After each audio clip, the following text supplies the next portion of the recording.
Perspective from an expert. So we would like to welcome Sosamma Samuel Burnett. She is a public policy professor with William Jessup University. And thank you so much for joining us this morning, Professor. Thank you. Good morning. Well, what do you think? Is it going to be a long night, or do you think we're going to know relatively early tonight? You know, I do think it's going to be a long night. This entire campaign has been very close for several months. I think people are weary and ready for the results, but I think we need to be bracing ourselves for a longer haul here. And why would you say that? We're talking about because of Ohio, because of Virginia. What are going to be the states we're going to be waiting for? Certainly all of those swing states are important. Ohio is pivotal. It's 18 electoral votes that can really make the difference in the elections overall. But this is one of those years where we have the risk of a possible virtual tie. Not actual tie, but virtual tie. And there's several scenarios that can play out. One scenario would be one person gets more electoral votes and the other person gets more popular votes. That's a possibility in this race. Now, the tendency is Democrats tend to have more votes cast before Election Day, and there's a tendency that Republicans cast more votes on the day of.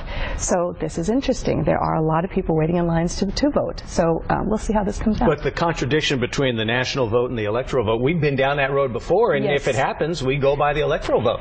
We do, although when you have that split, there's that interesting thing with the Electoral College, where if you have neither candidate with a full majority of the electoral votes, you have the possibility of the House deciding the president and the Senate deciding the vice president. Now that could be very interesting. Being an academician, you love that kind of absolutely. scenario. The scenarios play out. Yeah. This is a fascinating field, but of course we won't know that, we won't predict that unless and until all the votes are counted. Let's take a look at the race, comparing it to past races. How do you break down this race? It's been months and months of campaigning, the ads on the air nonstop.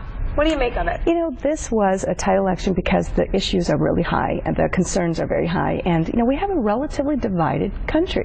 And these two races represented those two modes, those two divisions within our country. I think both candidates ran excellent campaigns in many ways. Think about it.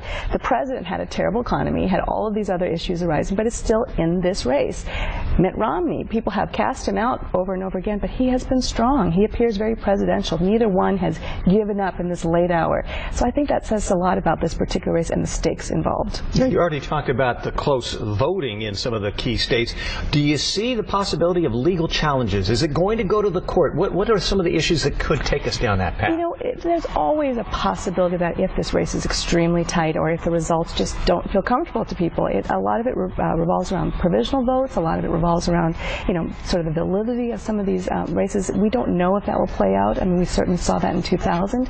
I'm not predicting that will be the case here unless and until we find that there are these close issues and there are concerns about any particular set of ballots. And they seem like a distant memory now, those debates. Will they play a factor, or is that just history at this point? You know, in a certain sense it's history, but they factored.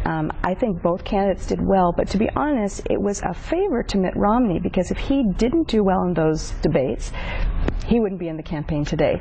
On the other hand, because it wasn't sort of a sweep for either candidate, it wasn't going to be the make or break for the president either. So if the debates were a favor, then Hurricane Sandy was a disfavor for him, wasn't she? Certainly, but you know, it's interesting because whenever you have a crisis like the hurricane, it also gives opportunities for the president to be president. That can actually help him, even though he may have to shift away from the campaign trail a little. She is a professor at William Jessup University. Her name is Sosamma Samuel Burnett, and we thank you so much for your insight. Thank you, and again, enjoy the day. It'll be an interesting one. We will. Thank you. Right now.